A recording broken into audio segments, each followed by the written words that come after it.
Hello all, welcome to episode 8. This section is going to centre chiefly around part 7, chapter 18, Night. Notice that the night sections are often isolated in a section on their own because of their significance. And is going to make a start on part 8, Birthday, with chapter 19. So you'll note that I'm upping the ante here in regard to the frequency of making comparative links to Frankenstein.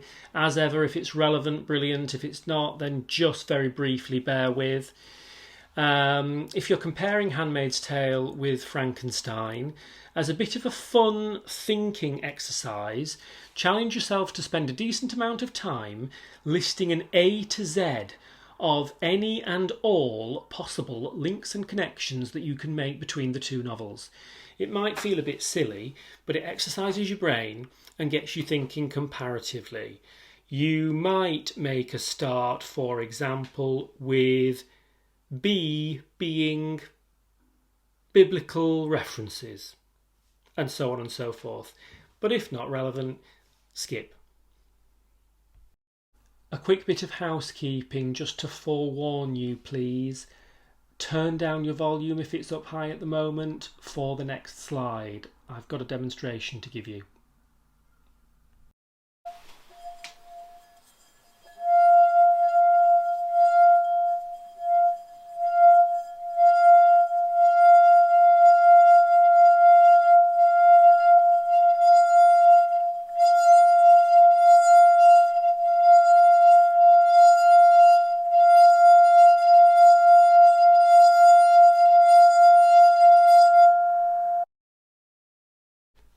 You can wet the rim of a glass and run your finger round the rim, and it will make a sound. This is what I feel like, this sound of glass. I feel like the word shatter. I want to be with someone. Why does she describe herself like this? Link it to the prior chapter. Link it to the desire for a connection with Nick. Hit pause for me, please, before I reveal the answer. 5, 4, 3, 2, and 1. So you had a little clip there of me demoing it. Obviously, it's this sound that is a different pitch depending on how much water you've got in the glass. It can be quite high-pitched, it can be quite low. It's very much a somnambulant droning, a numbing type of noise, an empty, still, circular, stagnant noise that perhaps evokes her circular frustration of no progress. She then starts thinking about a time with Luke. Remind us, what's this technique called again? Pause. 5, 4, 3, 2, and 1. Just to keep us fresh for a reminder then, an analeptic shift.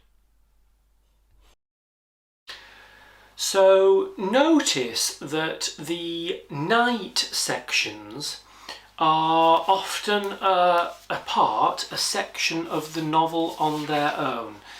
Part 7, Night, is chapter 18, and in this night section, Offred mulls over the possibilities for her husband's fate. On the one hand, she believes that if he was shot in their attempt to get across the border, she hopes it was quick and that he was shot dead with no suffering. She believes that, as she puts it. She also believes that he may have been captured. He may be incarcerated somewhere and being mistreated. She also believes, on a third possibility that he may have escaped across the border and joined some sort of resistance movement. She talks about belief in 3 possible things simultaneously as a coping mechanism. She's realistic about the worst case scenario, but she hopes for other things. She talks early in the novel about rationing such thought and goes on to coin the term "I tell, therefore you are" much later. She's used this ambiguous "you" pronoun to potentially mean a generic listener or her husband, but toward the back end of the novel, she again evidences her educated background using the Latin term, forgive my pronunciation, cogito ergo sum, which quotes the philosopher Descartes. He was talking, I'm putting this very generically for a complex idea quickly, about the idea of having an existential crisis, not knowing whether or not you exist. And through that concept of whether or not you exist, his argument was, I think, therefore I am. If you are able to do psychological thinking, you must exist. We can put that wide idea to one side. She uses it to assert, I tell my story, therefore you, Luke, must have survived. You still exist. And here, earlier than that section, she is musing over 3 beliefs that she holds simultaneously in hope of his survival. And she ends here on some imagery of hope.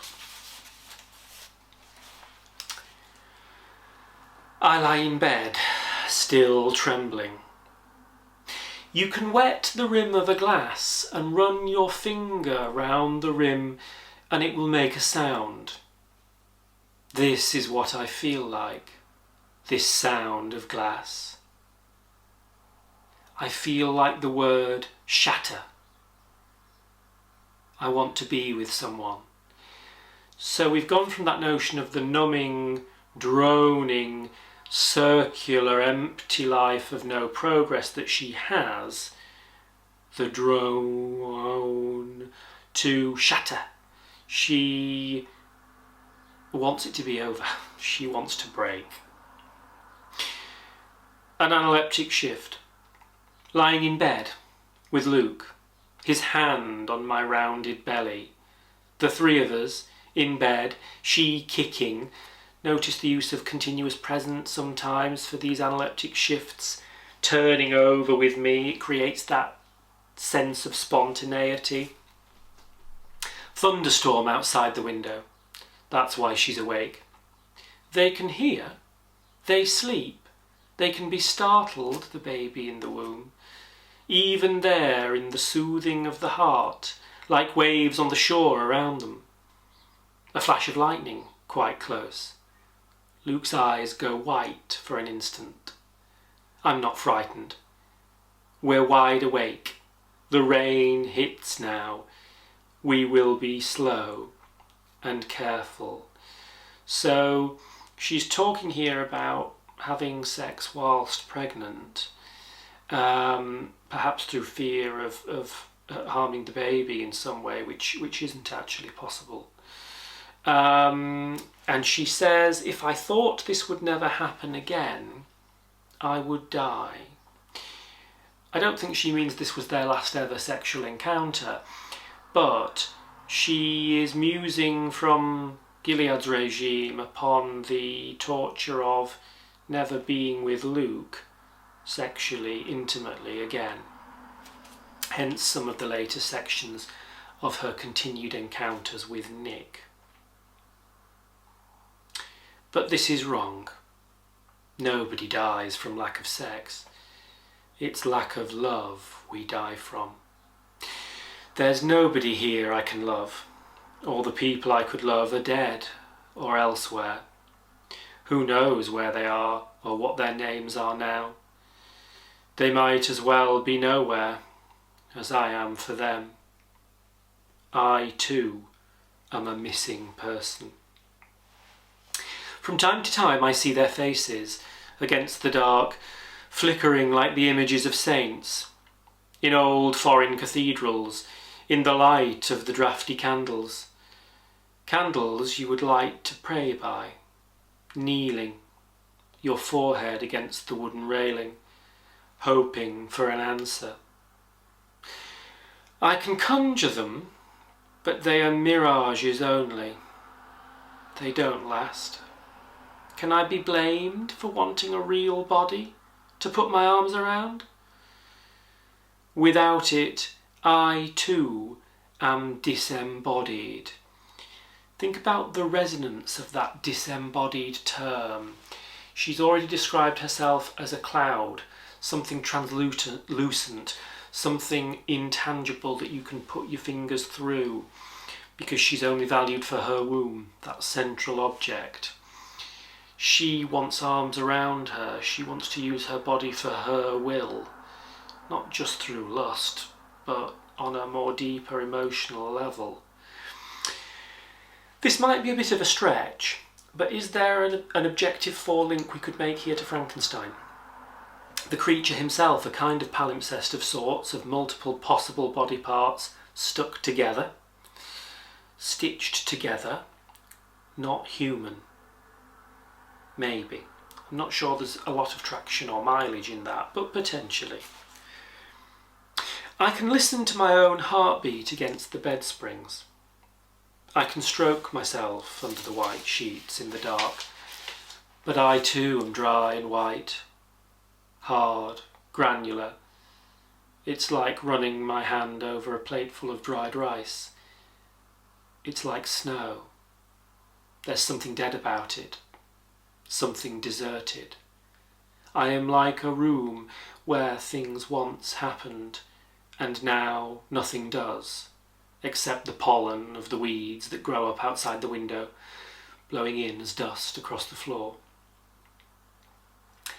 Here is what I believe, she very strongly asserts.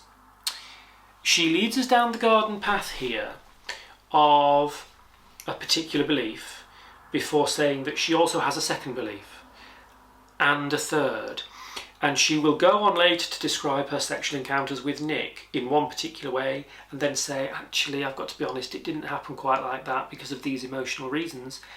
And she leads us down the garden path again. We're taken in for a second time. It didn't happen like that either, she says.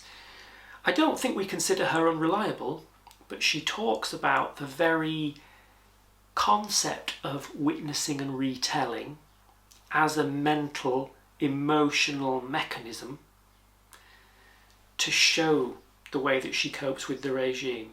I don't think we doubt her as a result, but that's my interpretation as a reader. Here is what I believe. I believe Luke is lying face down in a thicket. She starts with the worst case scenario. She isn't mindlessly hoping. She is cognitively sound. I believe he's lying face down in a thicket.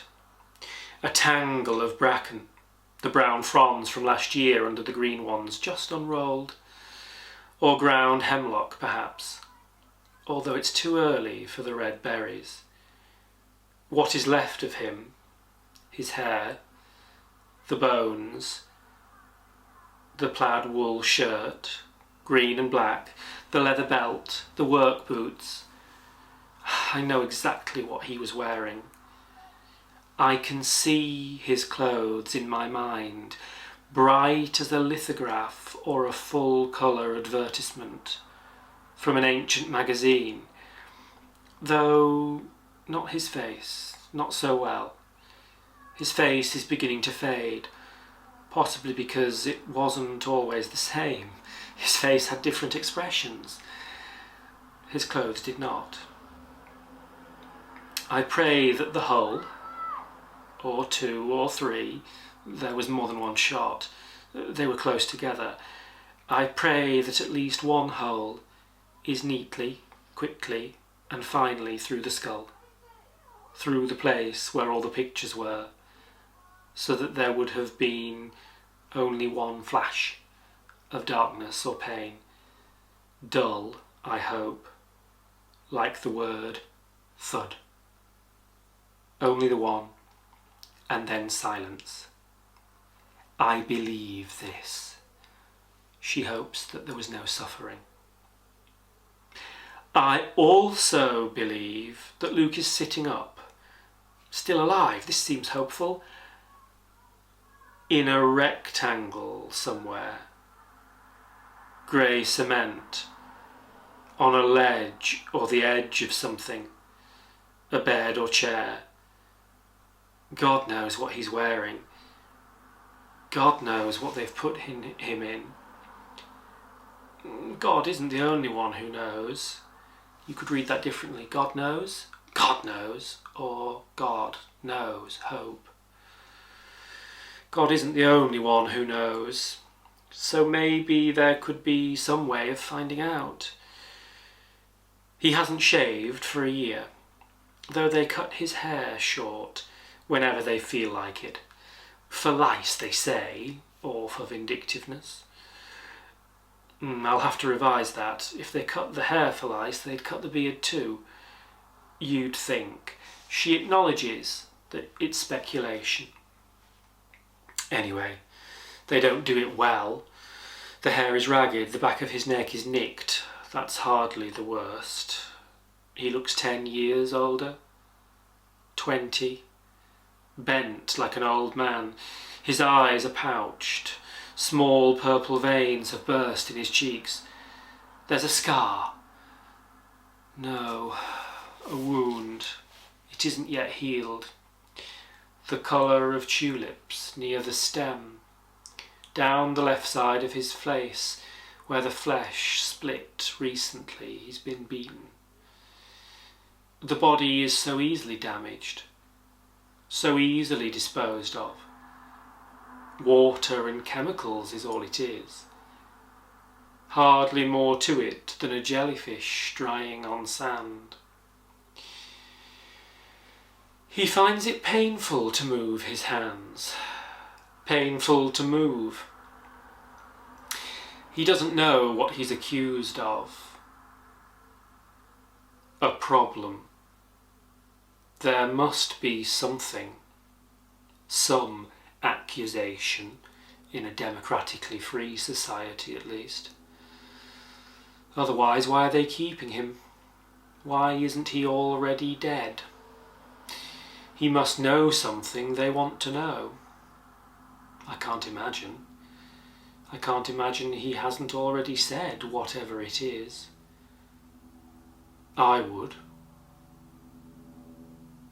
He's surrounded by a smell. His own.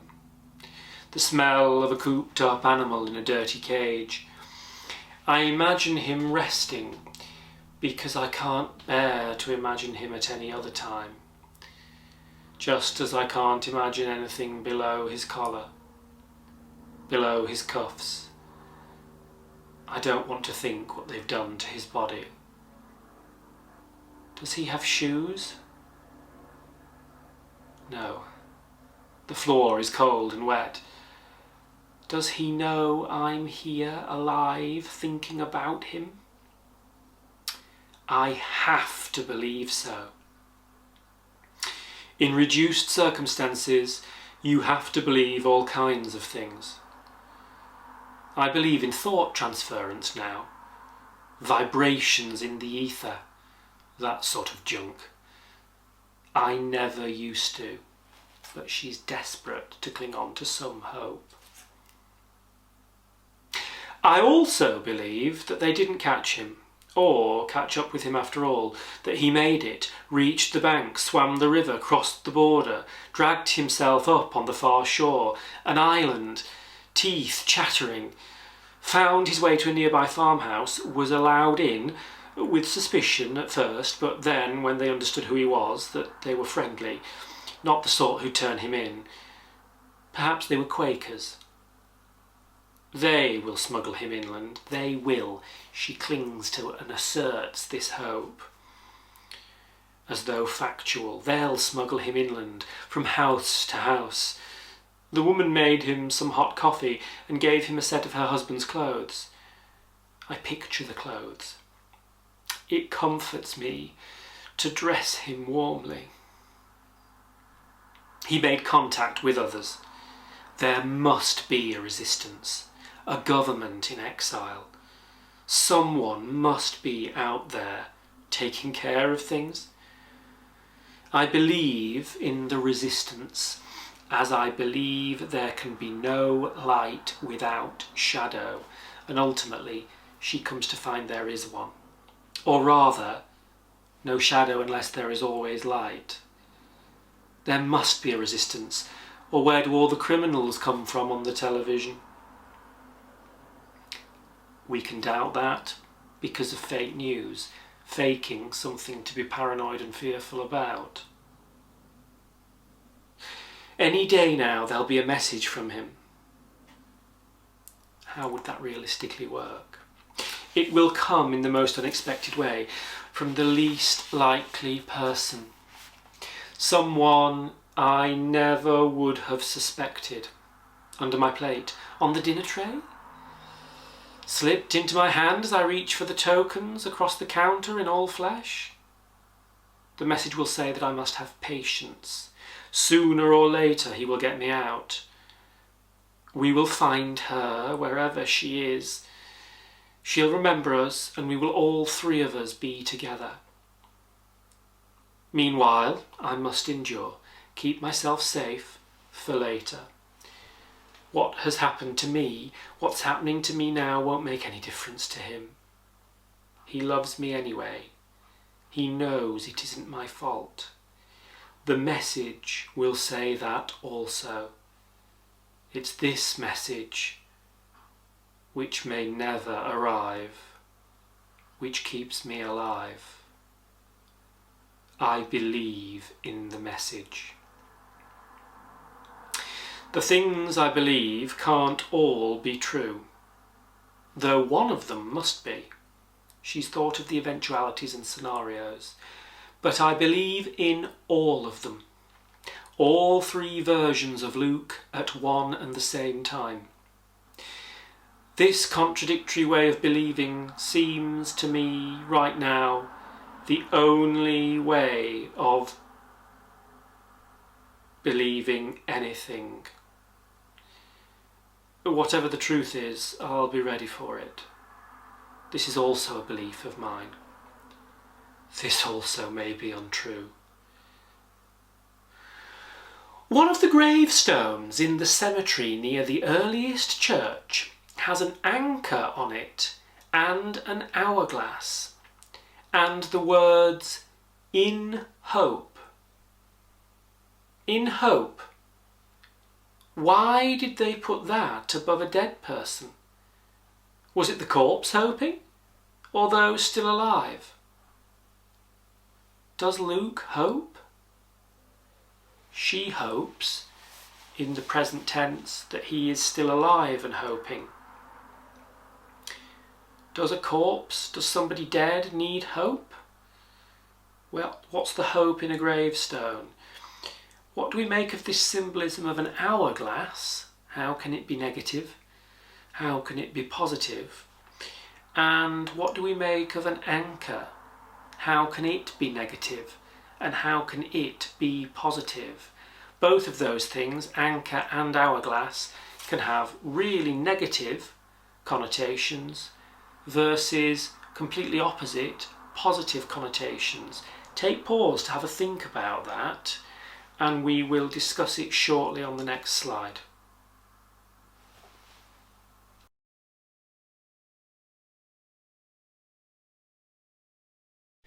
So, in contemporary terms, we might just as easily associate the idea of an anchor as an icon with either positive connotations, being secure, anchoring a ship, safety in a dock, or negative connotations of being weighed down and restricted. But in traditional iconography, the symbolism is of hope, steadfastness, and eternal life. It's often found on sailors' headstones, and Masons used it as a symbol of well-grounded hope. An hourglass is a symbol of death and the end of time on earth, but it may also be a symbol of rebirth and a new beginning when turned over to start the sand and the time running again. Does that add to our interpretations of Offred's vision of the gravestone? How can we link this to the three stories that Offred makes up about Luke? One centres around death, hopefully a quick and painless one. The other centres around him living on in hope and having escaped, potentially part of a resistance movement, or at least in freedom across Canada's border. The middle one equates to her being in a similar scenario to her of being in a sedentary, stagnant time of simply marking the passage of time. Does this make her an unreliable narrator? Or does it convey emotional human themes? If the latter, what are they? For me, I think it shows that she's of sound mind. She's not unreliable, but she is talking about the emotional coping mechanisms that she's going through, but at the same time, realistic cognitive awareness of things.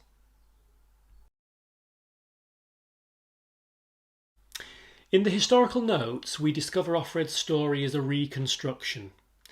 Because it's been transcribed by the historian from the cassette tapes, events haven't necessarily been given in the right order. But either way, the whole thing is fictionally invented by Atwood. She reinforces the idea of narrative construction, being able to present things in many ways. And Offred here gives three different versions of what she believes, as she put it, about Luke, on a spectrum from pessimism to fear to hope. The things I believe can't all be true. She shows a reliable, in my opinion, self-awareness. And Atwood makes us aware through Offred here, and the earlier concept of her, Offred that is, having lost time through having been drugged, and later with her construction and then rectifying of her sexual encounters with Nick, and the historical notes, and the palimpsest imagery of the first page of the complex nature of truth. However, she does go on in those sexual encounters to show that she's reconstructed through shame.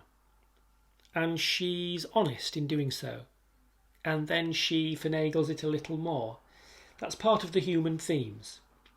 She also intensifies rationing thought to this section where she hopes in various ways for different scenarios for Luke, hope being the final one, and yet takes that to a greater intensity, turns the volume up on it when she says, "I tell, therefore you are."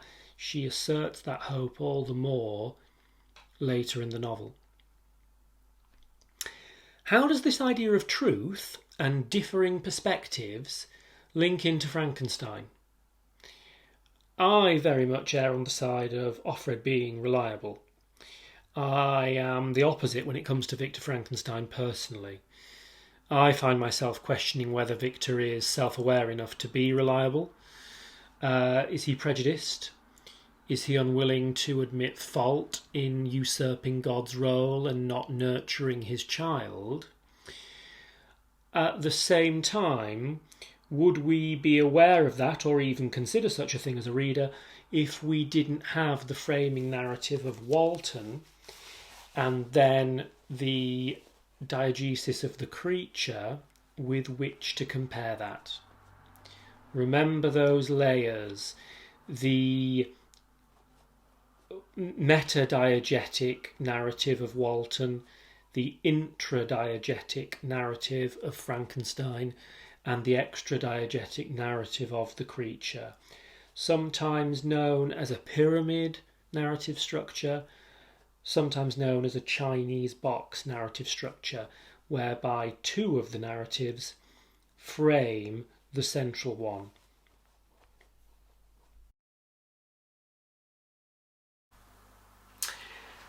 I sit in the chair and think about the word chair.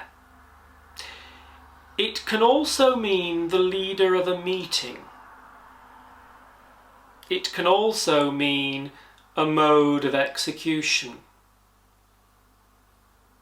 It's the first syllable in charity.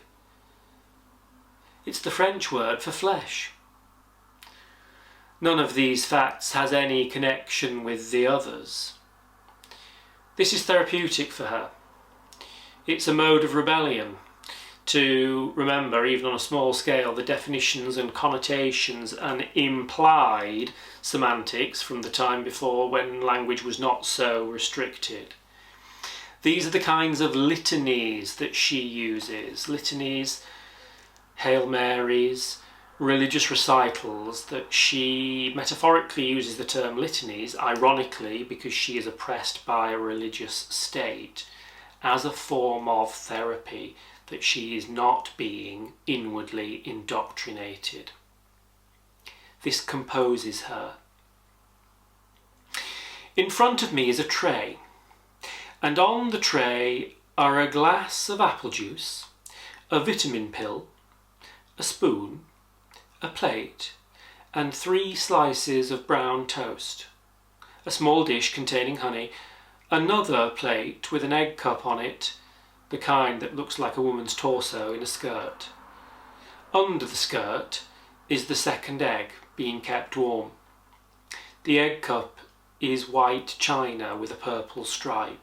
She's dwelling in great detail on things that seem inconsequential, but notice the protection of the egg, the warmth under the skirt shape of the base of this egg cup, which looks like a woman's skirt.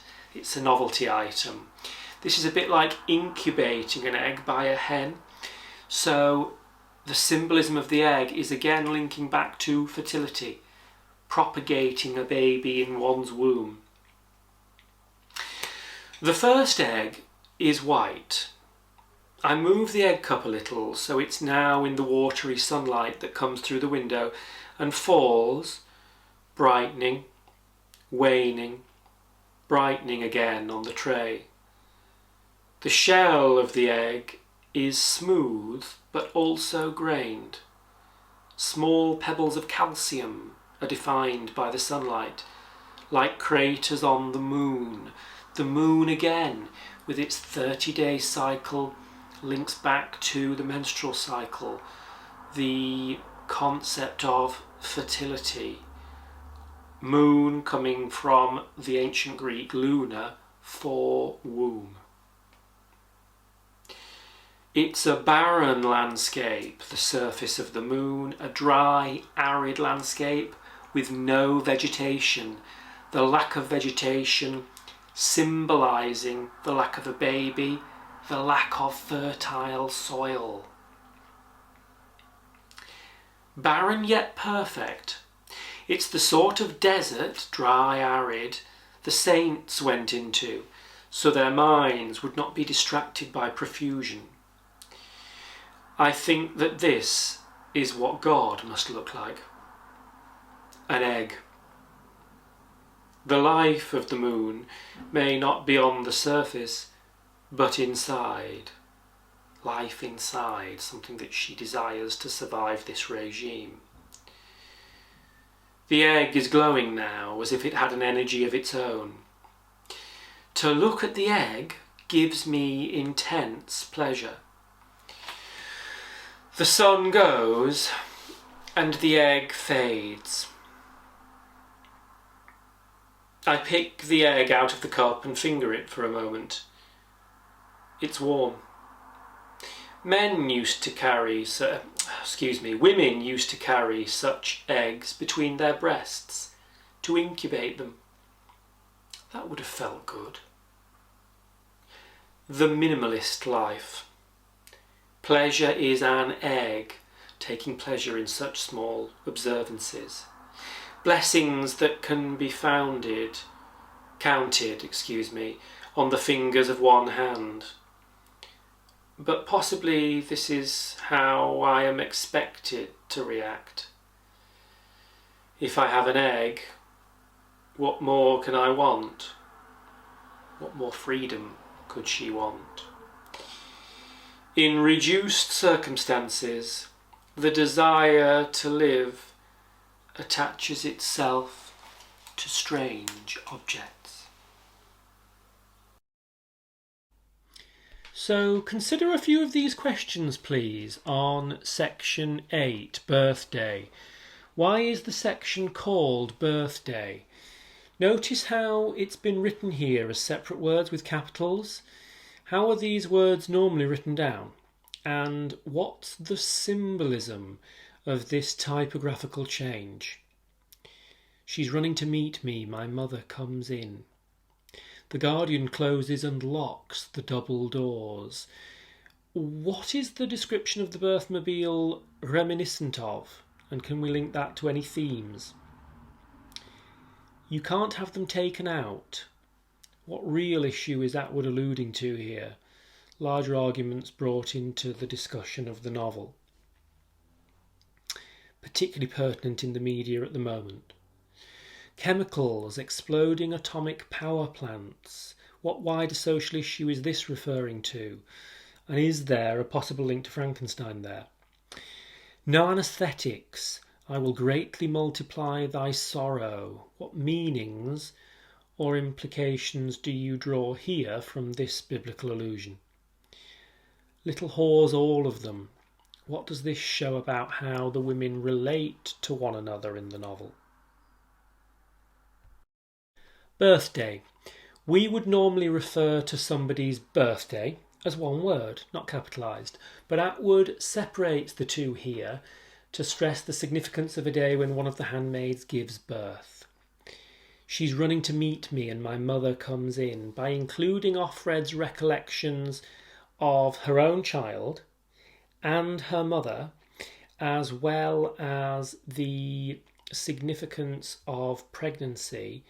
Atwood explores the different facets of motherhood, and that's how this structure of the novel often really compresses time.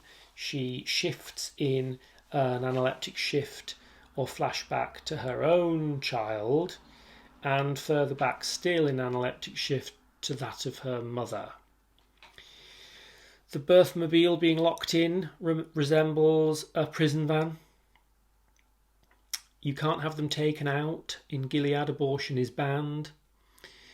Atwood is very alert in her dystopian novels of environmental issues, particularly novels like Oryx and Crake or The Year of the Flood, and what human technology can do to the natural world, which might be a pertinent link for AO4 analysis between this novel and that Frankenstein.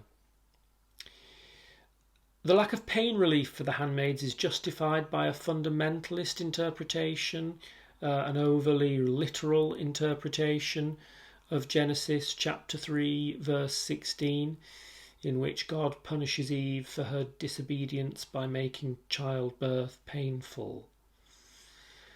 The hierarchy in Gilead creates division between women, a bit like in slavery when some black slaves were given positions of greater responsibility. Creating a hierarchy increases a sense of division between the slaves, in this case between the women, and keeping them divided perhaps keeps them more oppressed, and certainly emphasises their powerlessness. An exercise to dwell on for the end of today's episode then, ladies and gentlemen. Make a list or a flowchart or a spider diagram or however you find useful of the symbols and motifs that have emerged in The Handmaid's Tale so far, with a brief note of what meanings that they hold. You might then go on to do the same for Frankenstein if it's useful to you. Particularly in this novel, if you're coming up with symbols, how are they going to be analytically useful to you in terms of your core argument? Symbols and motifs in isolation are brilliant for AO2, how language shapes meaning, but you also need to do the groundwork of how you will build them into a thematic argument for AO1. If you are finding it useful to do that, then that's brilliant preparation. If you're struggling to do it, then it's probably a piece of close analysis that isn't going to serve you terribly well. If that kind of advice and this kind of material on that close reading that we've done for chapters 18 and 19 today is proving helpful preparation for you, please like, please subscribe, please hit notifications, and I will see you next time with pleasure. Bye.